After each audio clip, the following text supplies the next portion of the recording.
Bonjour à toutes et à tous. Content de vous retrouver pour cette 12e et dernière séance d'un semestre hors norme. Donc aujourd'hui, on va aborder le dernier aspect que je voulais souligner dans nos deux œuvres, c'est la satire et la morale, dans Le Diable boiteux et les Nuits de Paris.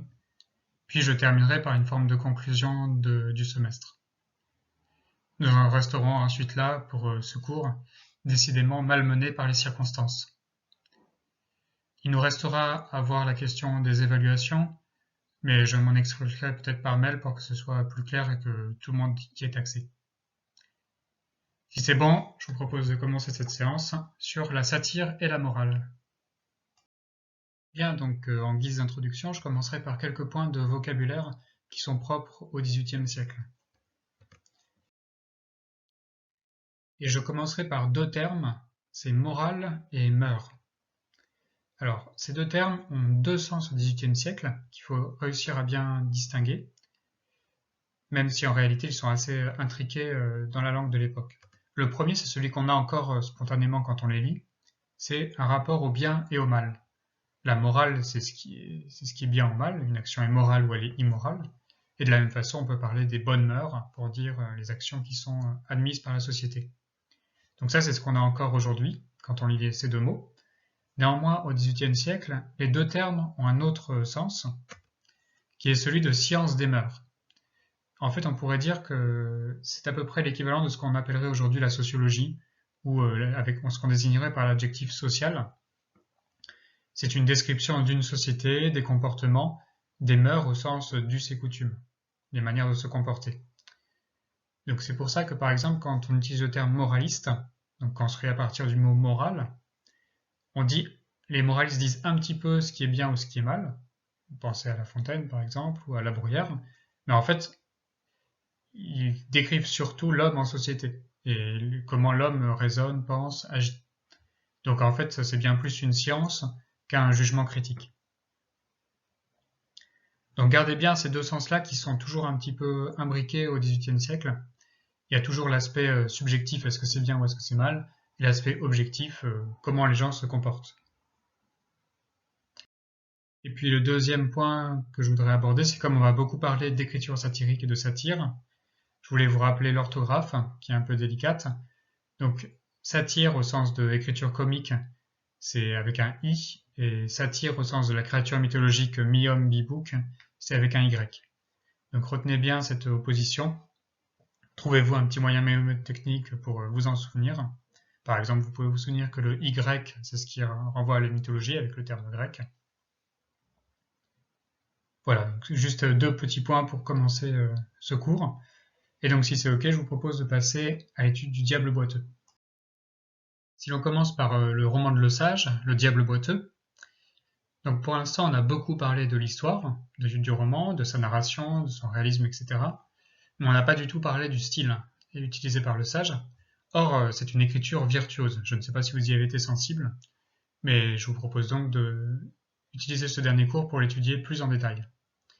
Et en fait, cette écriture se déploie sur deux lignes. D'un côté, elle produit des effets comiques, elle cherche à produire le rire, donc le comique. Et la deuxième ligne, c'est qu'elle sert une forme de satire, c'est-à-dire qu'elle dénonce des comportements. Et donc je vous propose d'entrer dans le détail du texte à partir de ces deux lignes-là et en faisant des révisions de procédés d'écriture, de procédés stylistiques. Alors la chose qui frappe lorsqu'on ouvre le roman de Le Sage, Le Diable boiteux, c'est la vitesse d'écriture, la densité du style et sa rapidité. Je vais vous en donner quelques exemples précis, mais c'est vraiment quelque chose qui vaut pour l'œuvre en général et qui pourrait s'appliquer à toutes les pages. Donc un exemple. Il y a 8 jours que sur le rapport qu'on lui fit des coquetteries d'une aventurière qu'il aimait, il alla chez elle plein de fureur, brisa une partie de ses meubles, jeta les autres par la fenêtre et le lendemain il l'épousa. Donc là, en une seule phrase, on a toute une sorte de petite histoire qui est condensée, des ragots, la colère de l'amant, puis les réconciliations après une scène de dispute. Et évidemment, rassembler tout ça dans une même phrase, ça insiste sur l'incohérence des actions humaines, puisqu'on a la dispute extrêmement violente et la réconciliation qui sont l'une à côté de l'autre, sans d'ailleurs que le sage marque l'opposition entre les deux. C'est deux choses qui appartiennent au même individu. Donc les procédés utilisés ici, vous avez évidemment la parataxe et qui qualifie en fait l'ensemble de l'ouvrage. Donc la parataxe, je vous rappelle que c'est l'écriture qui juxtapose des propositions à l'aide de virgules ou de conjonctions de coordination. Là par exemple, il alla chez elle plein de fureur, virgule, brisa une partie de ses meubles, virgule, jeta les autres par les fenêtres, virgule plus conjonction de coordination, et le lendemain il l'épousa. Donc les propositions sont bien juxtaposées les unes à côté des autres. Et elles ne sont pas reliées par la subordination, par des conjonctions de subordination comme que ou des choses comme ça, ou des pronoms relatifs. Donc ce type d'écriture-là qui passe plutôt par la coordination que par la subordination, on appelle ça la parataxe, ou on peut aussi appeler ça le style coupé, lorsque ça se prolonge sur l'ensemble d'une œuvre. Et donc l'effet que ça produit, c'est évidemment que c'est très rapide à lire et que ça insiste sur la juxtaposition des événements sans commentaire. On ne sait pas quel est le rapport entre tous ces événements, et c'est au lecteur de former son idée sur la question. Et puis, un deuxième procédé d'écriture qui est extrêmement fréquent chez le sage, c'est la question de la pointe. Donc la pointe, c'est quand la fin d'un paragraphe ou d'une phrase vient renverser tout ce qui précédait. Ici, vous voyez que toute la phrase tend vers l'idée que les deux amants vont se séparer. Il y a une énorme dispute, etc. Et la conclusion de la phrase, pourtant, renverse tout ce qui précédait, puisqu'ils finissent par s'épouser. Donc la pointe, c'est une sorte de retournement final, une sorte de twist. Et c'est vraiment systématique dans Le Diable boiteux. Vous pouvez regarder quasiment tous les paragraphes de Asmodée sont construits de la même façon. Vous avez une description qui tend vers une conclusion, et en fait la conclusion n'est pas celle qu'on attendait, elle inverse l'idée qu'on pouvait se faire auparavant de la scène. Donc voilà deux procédés qui participent de cette rapidité d'écriture. Et j'insiste également sur la densité de l'écriture, qui fait que finalement cela demande une certaine agilité d'esprit de la part du lecteur. Donc par exemple dans cette phrase-là, ils rencontrèrent une vieille femme qui tenait à la main un des plus gros chapelets qu'ait jamais fabriqué l'hypocrisie. Donc voilà, là c'est des phrases extrêmement denses qui demandent une certaine intelligence de la part du lecteur. Là, en une seule phrase, qu'est-ce que nous dit le sage? C'est que quand on est hypocrite, on simule la religion au lieu de la percevoir réellement. Et le problème, c'est que quand on a besoin de simuler, il faut que ça se voit, sinon ça sert à rien de simuler. Donc quand on simule, il faut que les signes soient importants. Et c'est pour ça que les hypocrites ont des chapelets, donc ce collier qui sert à prier plus gros que les autres, parce qu'ils ont besoin que ça se voit.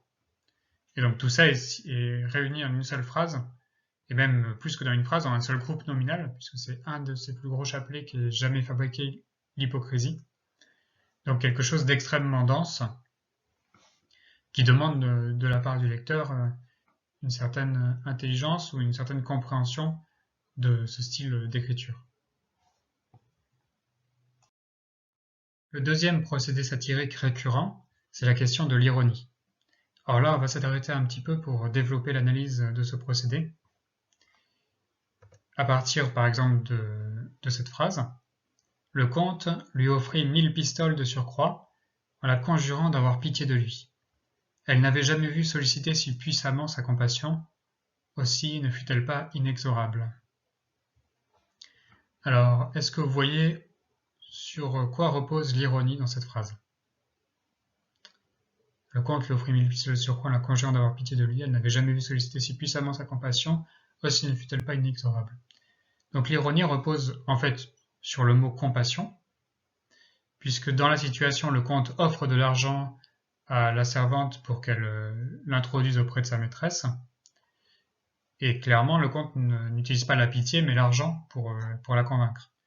Et donc, le texte dit compassion, mais en fait, il laisse entendre que c'est la cupidité. Si on disait la phrase littéralement, c'est « elle n'avait jamais vu solliciter si puissamment sa cupidité, aussi ne fut-elle pas inexorable ».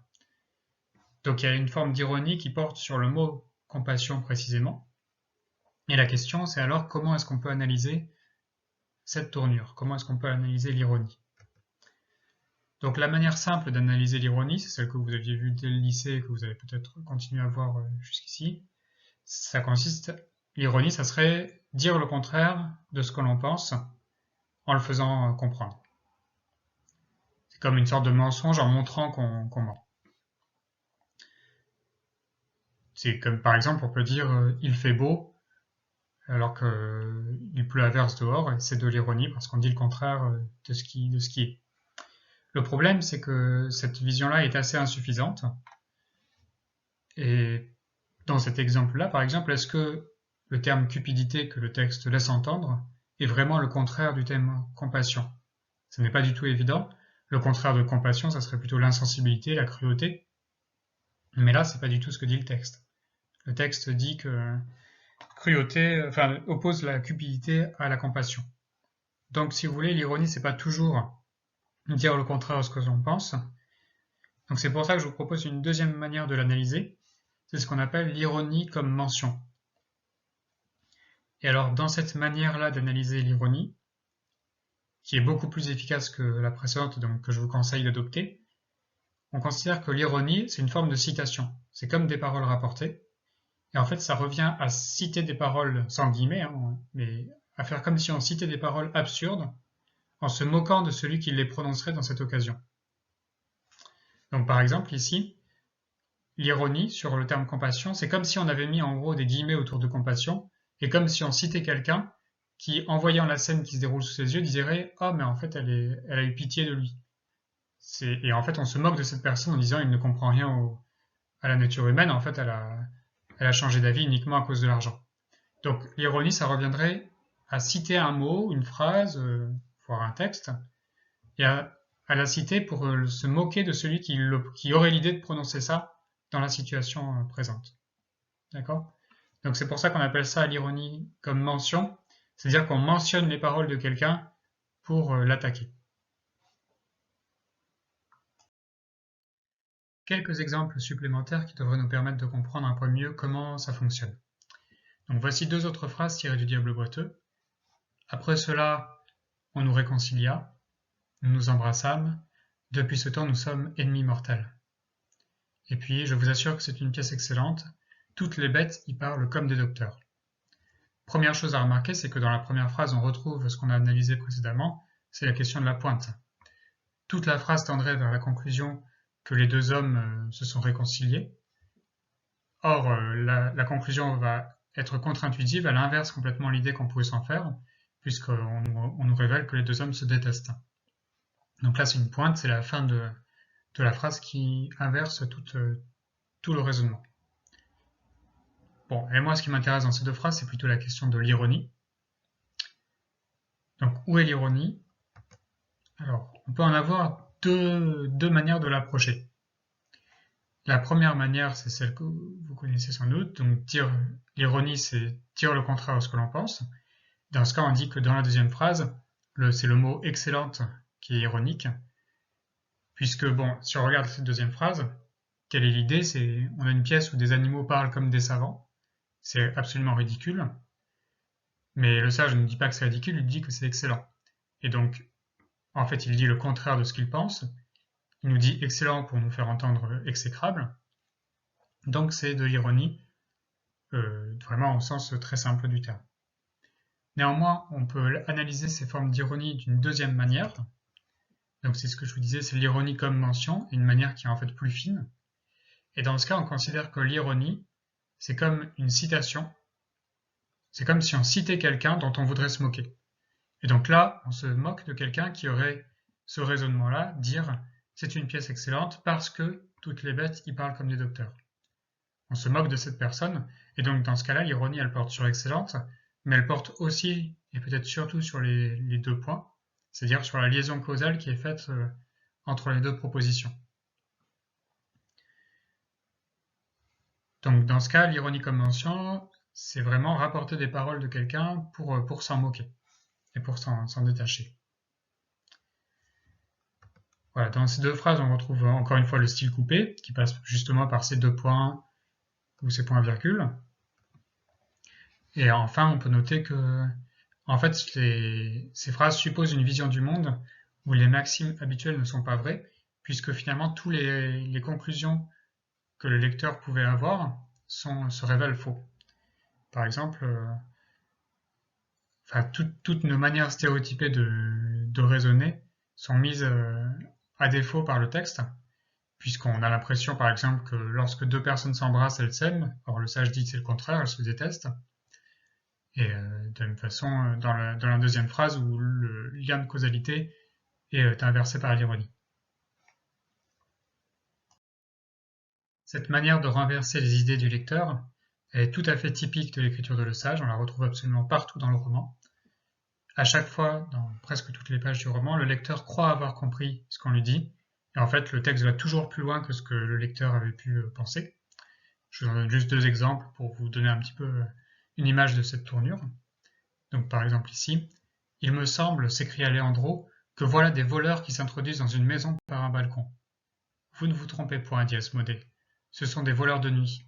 Ils entrent chez un banquier. Suivons-les de l'œil. Voyons ce qu'ils feront.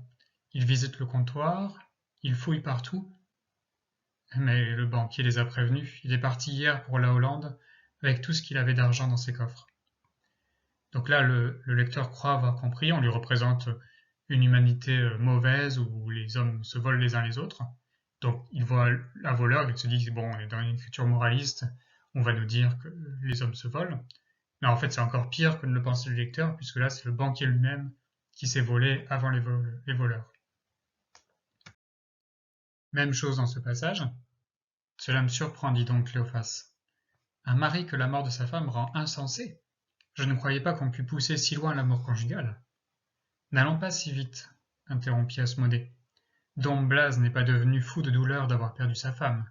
Ce qui lui a troublé l'esprit, c'est que n'ayant point d'enfant, il a été obligé de rendre aux parents de la défunte 50 000 ducats qu'il reconnaît dans son contrat de mariage avoir reçu d'elle. Donc là, pareil, une première remarque cynique de Don Cléophas qui dit mais non, les maris ne deviennent pas fous à la mort de leur femme. Donc sous-entendu, les maris n'aiment pas particulièrement leur femme. Donc là, on pourrait se dire d'accord, ça correspond à une vision pessimiste de la nature humaine, ça correspond au moralisme. Sauf que le texte provoque une sorte de surenchère en montrant que non, en fait, c'est pas juste une question d'amour, mais que l'homme est en plus avare et qu'en fait, s'il est devenu fou à la mort de sa femme, c'est parce qu'il a dû rendre de l'argent. Donc vous voyez que le texte est toujours à double niveau. C'est ce que j'avais appelé un double dévoilement dans un cours précédent. À chaque fois, ça va toujours plus loin que ce que le lecteur peut attendre. Si on continue à explorer les différents procédés qu'utilise cette écriture satirique, je voudrais faire juste un tout petit point sur la question des points de vue. Comme par exemple dans cette phrase, « Tu me flattes, mon ami, ou bien il faut en effet que tu m'aimes et que ton amitié me prête des grâces que la nature m'a refusées. » Je ne le crois pas, répliqua le flatteur. Donc dans la première phrase à la parole rapportée, c'est un poète qui est extrêmement orgueilleux et qui donc utilise le terme flatter comme une sorte de fausse modestie. Il dit non, non, tu me flattes, mais en fait il va entendre l'autre lui répondre non. Mais ce qui est intéressant, c'est que le sage utilise ici une sorte de figure dérivative, puisqu'on a deux termes qui renvoient à la même racine, flatte et flatteur, et dans ces deux termes, il y a une sorte d'opposition des points de vue, puisque le premier est utilisé par le comédien avec une sorte de fausse modestie. Il dit « tu me flattes », mais en fait, il espère bien que l'autre va lui dire non. Et le narrateur, assez méchamment, désigne son interlocuteur par le flatteur pour dire qu'en fait, ce n'était pas de la fausse modestie, mais qu'il était bien en train de le flatter. Donc, cette opposition des points de vue, elle participe de la même écriture que celle de l'ironie. C'est une sorte de citation de points de vue qui s'opposent les uns aux autres à travers le texte. La satire dans Le Diable boiteux passe donc par un style rapide, notamment l'usage de la pointe et de la parataxe, par des citations, et notamment l'usage de l'ironie, et enfin elle passe par l'opposition de deux termes, le burlesque et l'héroïque-comique. Alors, je vous rappelle rapidement ce qu'on peut entendre par ces deux notions. Le burlesque, ça correspond à une sorte de rabaissement. On part d'un sujet haut, par exemple un dieu, et on le décrit avec un style bas. Par exemple, on lui donne des aventures où il trompe sa femme, où il tombe par terre, où il trébuche, etc. Donc ça, c'est ce qu'on appelle le burlesque. Vous partez d'un sujet haut et vous le traitez avec un style bas. L'héroïque comique, c'est l'inverse, donc ça correspond à une sorte de surélévation comique. Vous partez d'un sujet bas, par exemple un ivrogne, et vous le décrivez ses aventures avec un style sublime. Par exemple, vous en faites une sorte de héros épique. Voilà. Donc retenez l'opposition entre ces deux termes, et en fait le sage va utiliser ces deux moyens. Pour l'héroïque comique, je ne vais pas énormément développer, je vous ai mis là une sorte de relevé de plusieurs comparaisons héroïques comiques, au sens où un personnage vulgaire de l'histoire, un habitant de Madrid, est comparé à un personnage célèbre, soit de l'Antiquité, soit du Moyen-Âge. Donc Minerve, Narcisse, Amadis, Scylla, Agamemnon. Et à chaque fois, cette comparaison vise à créer un effet comique par le décalage qui existe entre la réalité décrite et le style utilisé. Mais alors le sage utilise aussi le mouvement inverse de manière peut-être un peu plus subtile. En effet, il utilise une sorte de description burlesque de la magie. Bon, je vous lis ces deux phrases et on commente. Moi-même, si j'avais le malheur de tomber dans les griffes de la justice, c'est Asmodée qui parle, le diable, je ne pourrais m'en tirer qu'en finançant. Et puis deuxième phrase, il y avait une place vacante dans certaines académies. Il prétendait qu'un de ses amis l'eût, je voulais la faire donner à un autre. Le magicien fit un talisman composé des plus puissants caractères de la Kabbale. Moi, je mis mon homme au service d'un grand ministre, dont le nom l'emporta sur le talisman. Donc pourquoi on peut rattacher ces deux phrases à la question du burlesque? C'est parce que dans ces deux phrases, le sage fait intervenir la magie, dont on attendrait normalement qu'elle soit toute puissante, qu'elle renverse absolument tout ce qui appartient au réel. C'est un pouvoir, le pouvoir du magicien, le pouvoir du diable. Et en fait, le sage montre que ces pouvoirs sont inefficaces contre des choses tout à fait triviales, comme l'économie ou la politique. Un ministre, le crédit d'un ministre l'emporte sur le pouvoir d'un magicien, ou bien même un diable doit donner de l'argent à la justice pour s'en sortir. Et donc, par ces comparaisons, le sage rabaisse ces sortes de magie fictionnelle, ces pouvoirs normalement infinis, en montrant qu'il trébuche contre des choses absolument triviales, ce qui est une manière de montrer l'emprise de l'économie et du politique dans la société de son époque. Voilà pour un panorama rapide de l'écriture satirique chez le sage. J'espère que ce n'est pas trop confus, ce n'est pas facile à faire en vidéo. Je conclurai par vous montrer simplement deux petites phrases qui vous montrent que le sage est extrêmement conscient de cette écriture et qu'il y a même une sorte de réflexion sur le sujet dans le diable boiteux. La première, c'est une description du style d'Asmodée, le diable, où le narrateur dit « Il faisait leur éloge », à propos de gens qui passent dans la rue, mais ce malin esprit y ajoutait toujours quelques traits satiriques. Il leur donnait à chacun son lardon. Et cette manière de décrire le style d'Asmodée correspond très bien à celle du romancier, puisqu'on a là le procès de la pointe, son lardon à la fin, et puis le procès de l'ironie, qui consiste à transformer l'éloge en satire. Donc le sage, à travers le style d'Asmodée, se décrit lui-même, en tant que romancier. Et puis le deuxième passage que je voulais vous montrer, c'est un moment dans le roman, il y a une sorte de débat entre un auteur tragique et un auteur comique, et en fait le débat tourne en faveur de l'auteur comique, ce qui est là aussi une manière de représenter le style de Le Sage. Donc voilà le passage. Pensez-vous qu'une pièce comique soit moins difficile à composer qu'une tragédie? Détrompez-vous. Il n'est pas plus aisé de faire rire les honnêtes gens que de les faire pleurer. Sachez qu'un sujet ingénieux dans les mœurs de la vie ordinaire ne coûte pas moins à traiter que le plus beau sujet héroïque. Donc une défense de la comédie par rapport à la tragédie, avec une reprise notamment d'une phrase de Molière, il est difficile de faire rire les honnêtes gens, pour défendre cette sorte de tradition comique aux dépens d'une écriture plus sublime ou plus noble que serait la tragédie. Donc l'écriture satirique qui est mise en œuvre dans le roman de Le Sage, elle se situe dans la continuité de ce qui était fait au siècle précédent, puisque Le Sage se réfère lui-même à Molière. Cependant, Le Sage se situe aussi au début d'un siècle, le XVIIIe, qui va renouveler la satire et la pratique de l'écriture satirique. Et c'est donc cette question que je voudrais poser maintenant assez rapidement dans cette deuxième partie. Ce qui m'intéresse ici, c'est que dans le corpus que j'ai retenu pour ce cours, on a deux œuvres satiriques. Le Diable boiteux, évidemment, on vient de le voir, mais aussi Les Nuits de Paris. Rétif dit souvent, dans son roman mais aussi dans son autobiographie, que les Nuits de Paris sont écrites sur le modèle de Juvénal, un auteur de l'Antiquité qui est notamment célèbre pour ses satires. Donc les Nuits de Paris sont vraiment pensées au départ comme un ouvrage de satire sur les mœurs contemporaines. Ce qui est alors tout à fait notable, c'est que ces deux œuvres satiriques, dont l'une se situe au tout début du XVIIIe siècle et l'autre à la fin du XVIIIe siècle, ne font pas du tout les mêmes choix et ne passent pas du tout par les mêmes procédés. Et notamment, c'est très visible en ce qui concerne leur rapport au rire. Dans Le Diable boiteux, c'est ce qu'on a vu tout à l'heure, il est évident que la satire passe par une écriture comique. Le sage est fidèle au célèbre axiome qui disait castigat ridendo mores, donc il faut corriger les mœurs par le rire. C'était par le rire qu'on arrivait à venir à bout des ridicules. Or, si on compare l'ouvrage de Le Sage avec celui de Rétif de la Bretonne, on se rend compte que dans Les Nuits de Paris, même si c'est un ouvrage satirique, ce n'est pas du tout un ouvrage comique. Il n'y a aucun moment comique, c'est au contraire un ouvrage qui est écrit de manière très sérieuse. Ça veut dire que Rétif de la Bretonne n'essaye plus de corriger les mœurs par le rire, mais il va essayer de les corriger par la publicité, par le fait de dévoiler les vices, comme s'il suffisait de porter le regard sur les vices pour que ceux-ci disparaissent.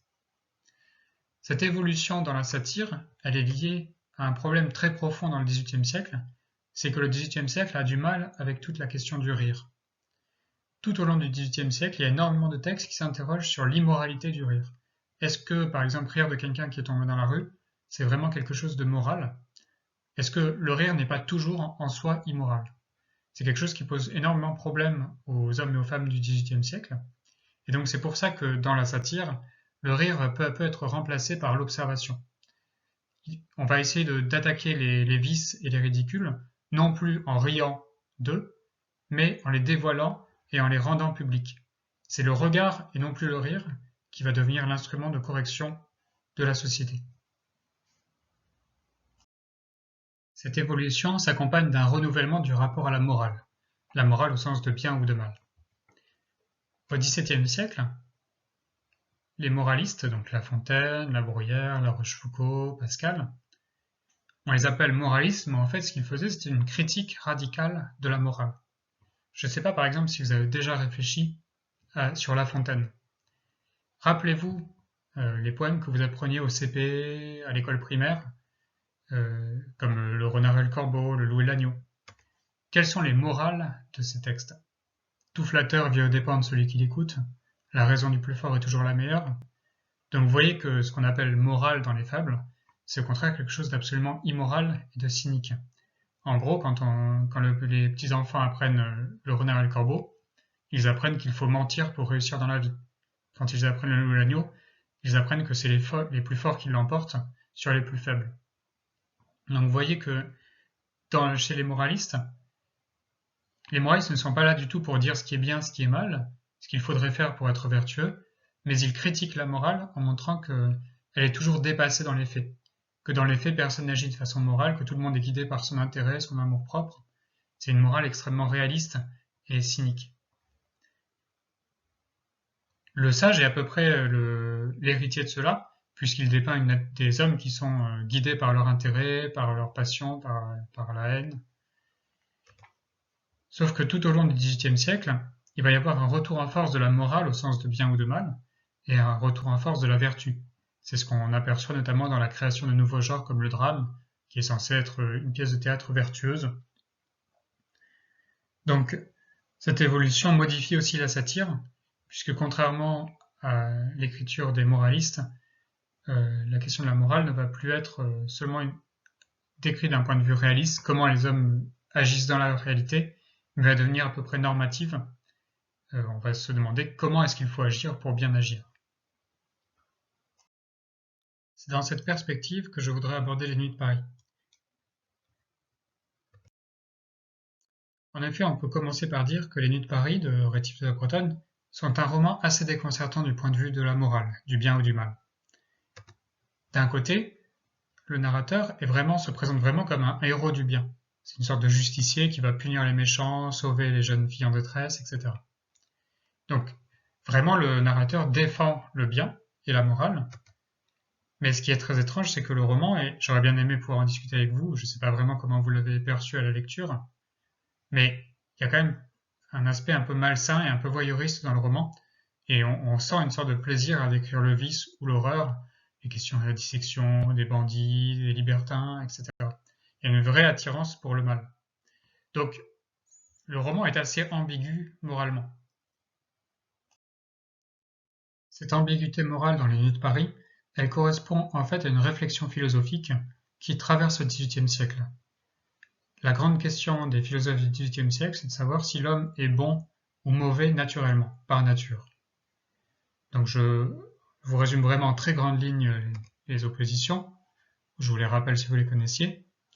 Donc d'un côté, il y a un certain nombre de philosophes, dont le plus célèbre est Hobbes, qui considèrent que l'homme est mauvais par nature, l'homme est un loup pour l'homme. Si on laisse l'instinct de l'homme se déchaîner, il va détruire ses semblables. Et de l'autre côté, vous avez des philosophes qui considèrent que l'homme est bon et compatissant par nature. C'est le cas de Rousseau et d'un de ses amis, Bernardin de Saint-Pierre. Et donc, selon que vous preniez l'un ou l'autre parti, vous avez des conceptions tout à fait différentes de la société. Si vous considérez que l'homme est mauvais par nature, que c'est une bête sauvage qui cherche à détruire ses compagnons, eh bien, on peut considérer que la société est là pour l'améliorer. La société est ce qui permet aux hommes de vivre ensemble et d'apaiser les relations entre les individus.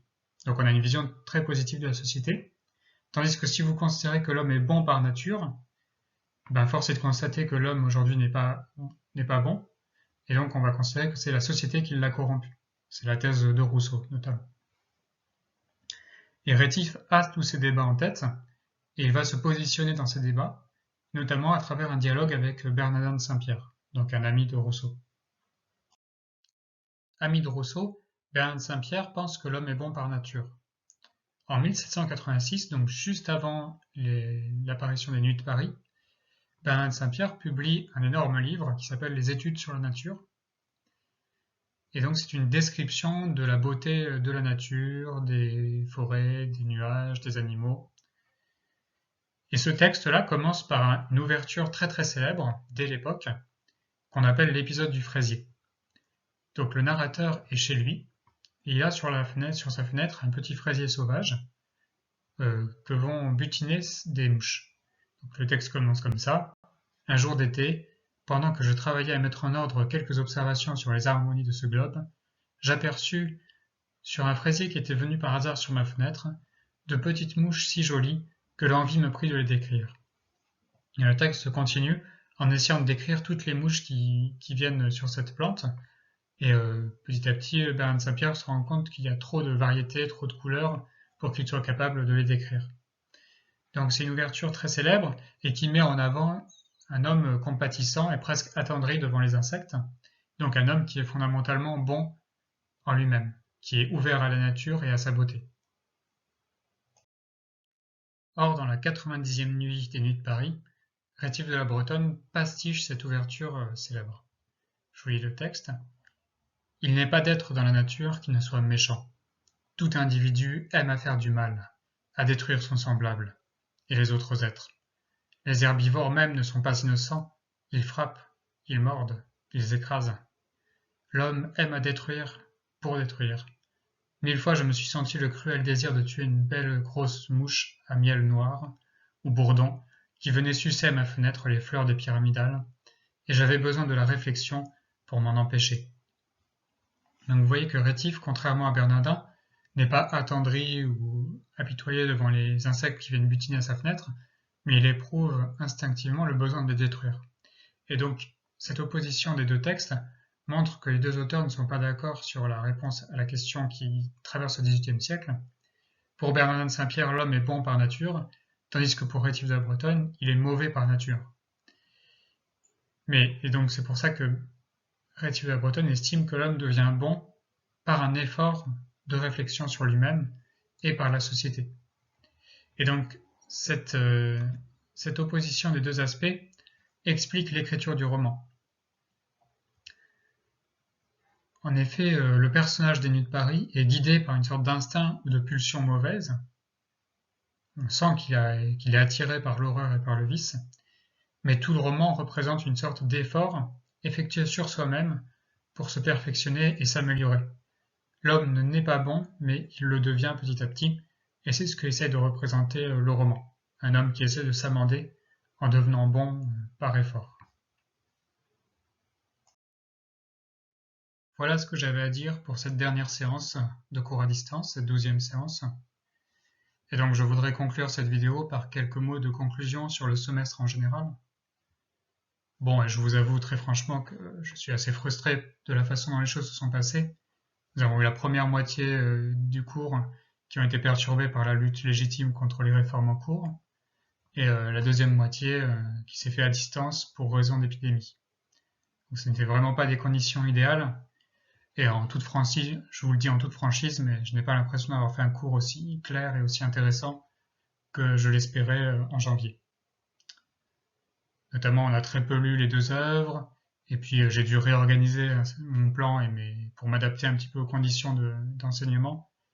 Et voilà, je suis un peu frustré de ne pas avoir pu dire tout ce que je pensais, de ne pas avoir pu organiser mon propos de manière aussi précise que je le voulais. Bon, il fallait faire avec les circonstances de toute façon. J'espère que vous y avez trouvé malgré tout un peu votre compte. Pour conclure, je vais résumer rapidement les grandes lignes qui nous ont occupés pendant ce semestre. Donc nous sommes partis de la question du regard et de la question de l'observation. Et nous avons commencé par voir que c'était une question sociale et politique qui dépassait la littérature, qu'on pouvait étudier à travers la littérature mais qui l'a dépassée, et notamment parce qu'elle a des enjeux politiques à travers la transparence et la surveillance, mais qu'elle a aussi des enjeux économiques et sociaux avec tout ce qui est l'émergence de la grande ville et la redéfinition que cela impose des relations entre les individus. Puis dans un deuxième temps, donc, qui correspondait finalement à toute la partie qu'on a fait en confinement, j'ai essayé de vous montrer que cette question du regard modifier l'écriture littéraire proprement dite, d'abord elle posait la question de la théâtralité, c'est-à-dire le rapport du lecteur ou du spectateur à ce qu'il lit ou à ce qu'il voit. Et cette question de la théâtralité, j'ai essayé de vous montrer qu'elle aboutissait peu à peu au réalisme au XIXe siècle. Et puis, ces dernières séances, j'ai essayé de vous montrer que la question de l'observation redéfinissait des notions littéraires comme l'inventio, la découverte de nouvelles idées, et aujourd'hui la satire, puisque le rire est remplacé par la publication. Donc ce qui unit ces deux niveaux, le niveau politique et social et le niveau littéraire, à mon sens, c'est la question de la publication, puisque le terme publication est intéressant parce qu'il a 2 sens qui s'unissent, c'est rendre public et éditer littérairement. Et donc la littérature, en rendant des choses publiques, contribue à définir la frontière entre public et privé, qui reste extrêmement importante dans notre société actuelle. Voilà, je m'arrêterai là. Nous restons de toute façon en contact pour les évaluations et pour les questions diverses si vous en avez. Et d'ici là, portez-vous bien.